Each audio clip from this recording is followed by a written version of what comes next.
Assalamualaikum warahmatullahi wabarakatuh. Waalaikumsalam Sampai warahmatullahi wabarakatuh. Selamat pagi, siang, dan malam semuanya. Kembali lagi kepada channel kita, yaitu channel Express. Tentunya kita juga akan membahas isu-isu yang kontemporer ya, tentunya juga yang hangat diperbincangkan maupun di dunia maya maupun di dunia sosial juga banyak diperbincangkan. Nah, salah satu kasus yang akan kita bahas itu mengenai tentang yang lagi ramai saat ini ya, yaitu tentang sengketa tanah Rocky Gerung versus dengan yaitu Sentul City.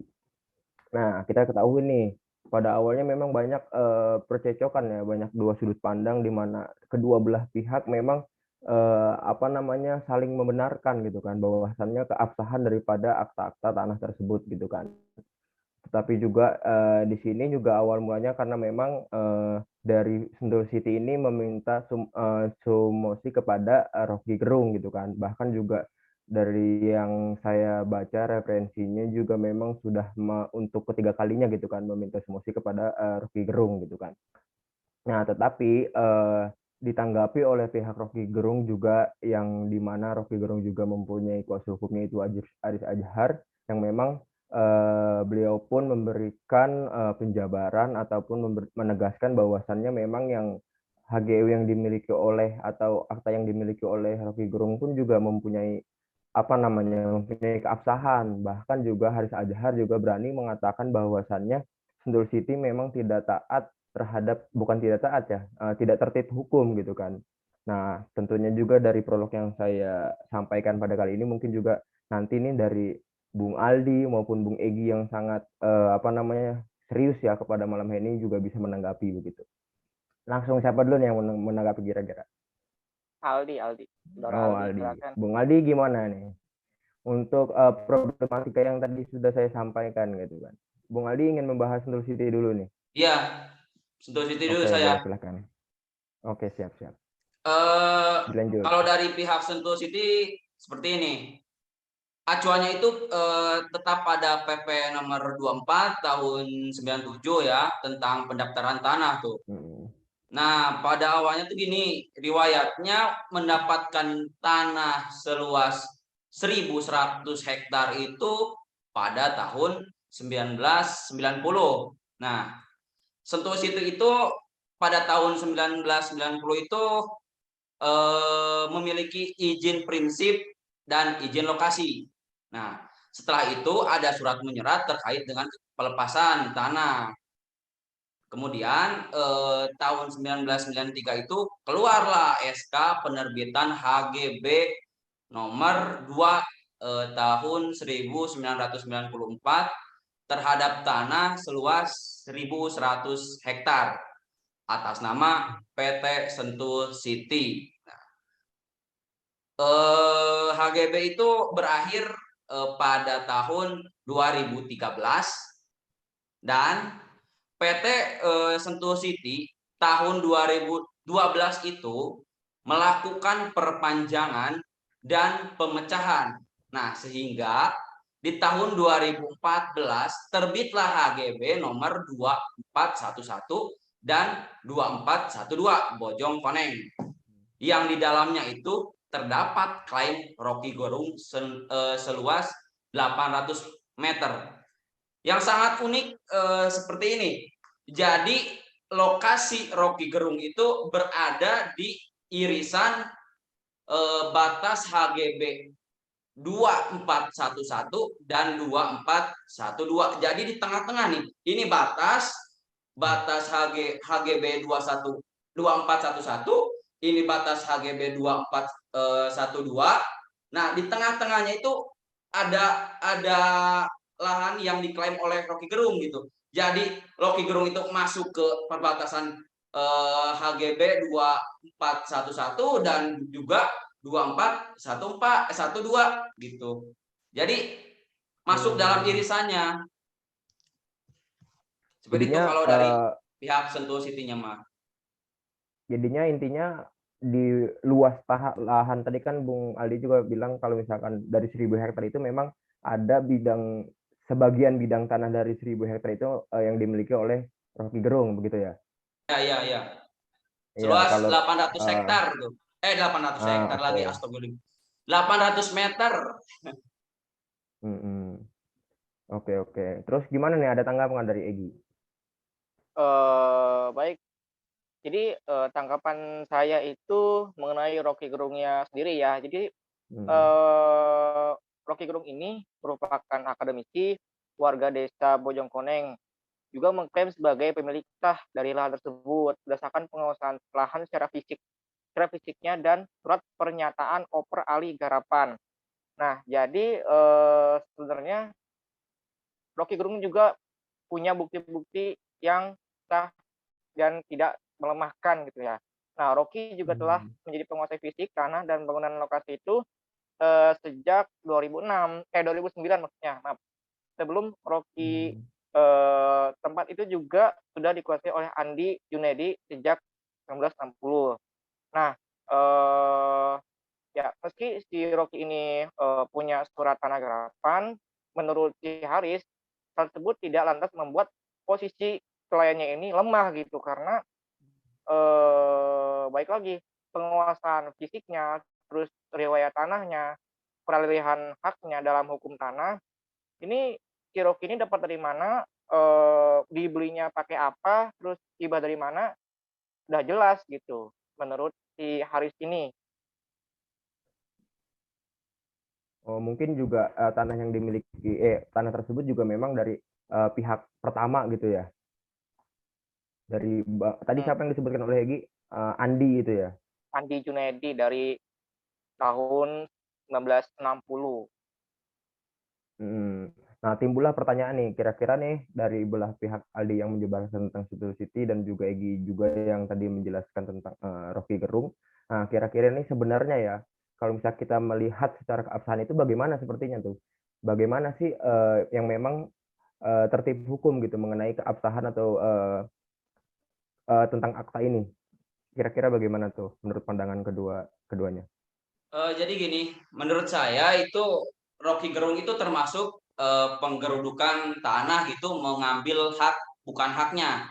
Jadi gini, eh dia itu dapat beli itu dari yang oper garap kan, oper garap. Nah, dia itu yang dalam surat menyuratnya itu dia nggak langsung dari pemiliknya gitu, tetapi dari orang yang diduga sebagai mafia tanah. Bahkan eh, pe, yang apa isi yang diduga sebagai mafia tanah itu Hmm. dikasusin sama dulu tuh sama PT Sentul City dan dipenjara tuh 7 bulan tuh dia.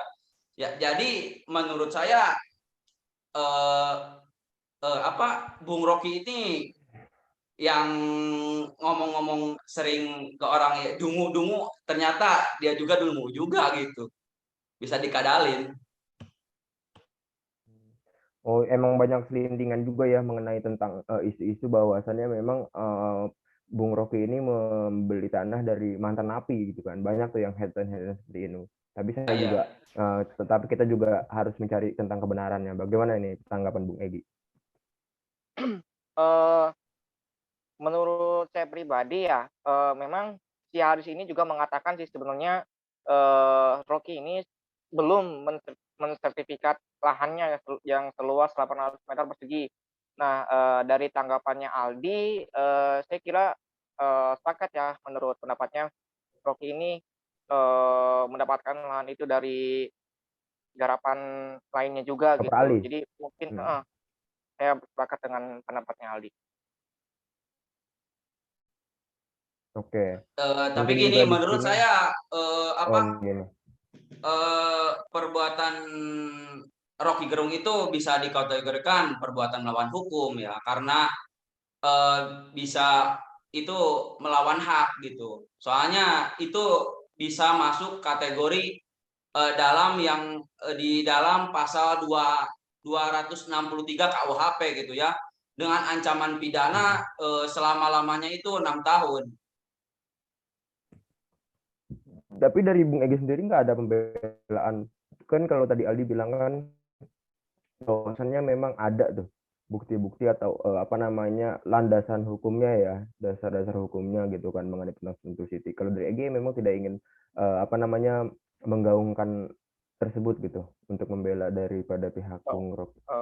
tidak ya, sebenarnya saya tidak membela siapapun, cuman dari sini saya coba menganalisis kebenarannya gitu. Karena Hmm. yang saya lihat juga, si Rocky ini juga masih belum apa namanya mensertifikat, terus juga apa namanya. Tapi sebenarnya dia itu sudah lengkap ya untuk mengajukan ke kementerian. Cuman yang menjadi patokan saya ini, kok kenapa gitu si Rocky ini belum mensertifikat lahannya gitu kan yang menjadi pertanyaannya itu. Hmm. Ya tentunya kalau memang sudah taat atau patuh terhadap hukum juga pasti dengan mudah Hmm. gitu kan bisa Sudah seharusnya ya, mempunyai seharusnya secara memang ya. legalitas seharusnya memang ya udah ya, cuman karena ada persoalan seperti itu kan yang menjadi pertanyaannya gitu. Iya. Ditambah dengan pendapatnya Aldi, mungkin hal itu, bisa diselidiki lebih lanjut gitu loh mengenai kebenarannya supaya tertib hukum itu dapat berjalan dengan baik. Hmm. Karena bukan Iya, Baik iya. tanpa ya. alasan ini sudah apa namanya, bukan Rocky aja gitu yang menjadi apa namanya, korban dari sengketa tersebut, melainkan juga banyak, kepala keluarga lain yang terkena juga imbasnya dari sengketa itu. Iya, iya, iya. Baik, baik, baik. Tentu saja ya kita sebagai mahasiswa pun juga apa namanya perlu ya mengetahui tentang hal ini, bahkan juga ikut serta untuk menganalisa seperti kita juga karena memang juga ini menjadi pembelajaran untuk kita. Tapi selebihnya perkembangan ke depan mengenai kasus ini kan kita juga tidak tahu, tetapi sama-sama kita pantau ke depannya ya. Ya. Mungkin ada tambahan dari Bung Aldi atau Bung Negi? Jadi menurut saya bagusnya muncul seperti ini. Jadi kita menyadarkan masyarakat bahwasanya masih banyak gitu konflik-konflik agraria yang belum terselesaikan oleh pemerintah gitu. Kalau melihat dari kasus Bung Rocky ini, dia itu cukup beruntung karena dia mempunyai popularitas gitu di kalangan masyarakat. Hmm. Tetapi kalau misalkan kenanya kepada orang-orang yang kecil tuh itu cukup sangat apa ya namanya terjolimi gitu ya sama mafia-mafia tanah itu. Hmm. Seharusnya Tapi ada lagi pemerintah yang itu harus lebih bisa apa merealisasikan reforma agraria sesuai Undang-Undang Pokok Agraria tahun 1960 gitu ya. Tapi menarik nih kalau Aldi bilang tentang apa namanya reformasi agraria juga sedikit menyinggung tentang pemerintahan juga kan tadi.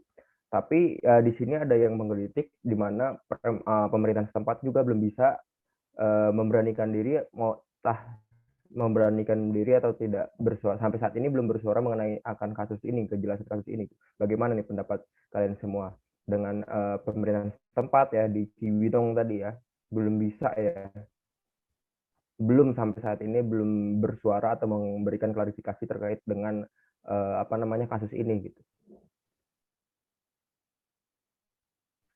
Dari saya sendiri, saya coba untuk berpendapat dalam sudut pandang kultural. Jadi, mengenai apa namanya yang tadi Bung Abu bilang, dalam pembangunan itu kan, tidak hanya berbicara soal normatif aja, Hmm. tapi juga soal bagaimana kita, menerapkan apa namanya, normatif itu gitu loh. Nah, yang menjadi persoalan adalah, yang saya lihat itu masih banyak pemerintah itu selayaknya itu ya dari pandangan orang awam seperti saya banyak menunda-nunda programnya gitu, yang seharusnya itu bisa berjalan dengan cepat, dengan baik, dengan cepat, tapi malah, lama diselesaikan.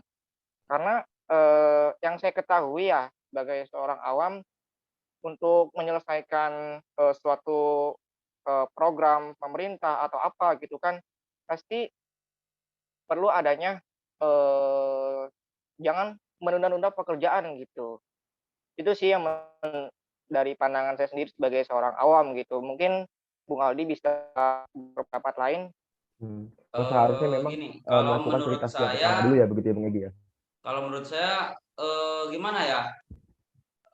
emang sih konflik-konflik agraria itu di Indonesia banyak sekali dan sangat sulit untuk nggak kelar-kelar gitu ya, lama gitu.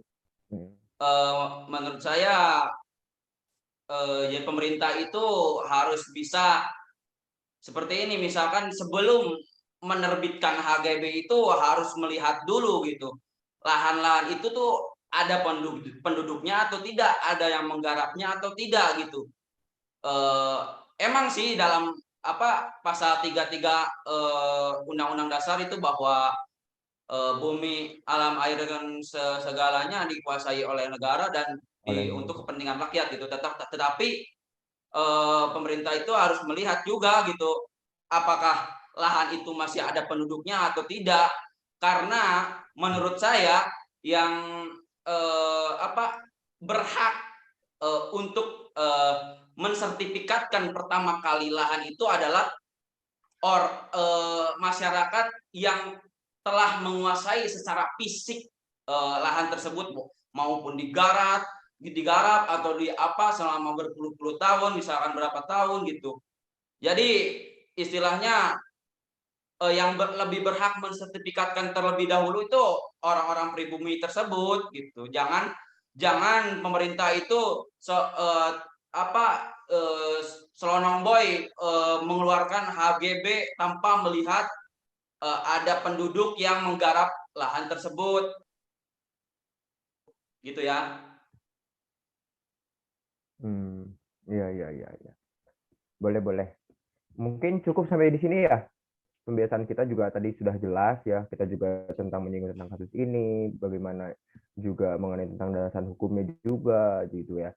Mungkin ada tambahan terakhir atau memang sudah dicukupkan nih teman-teman semuanya nih? Sudah cukup, Abu. Jadi gini Bu,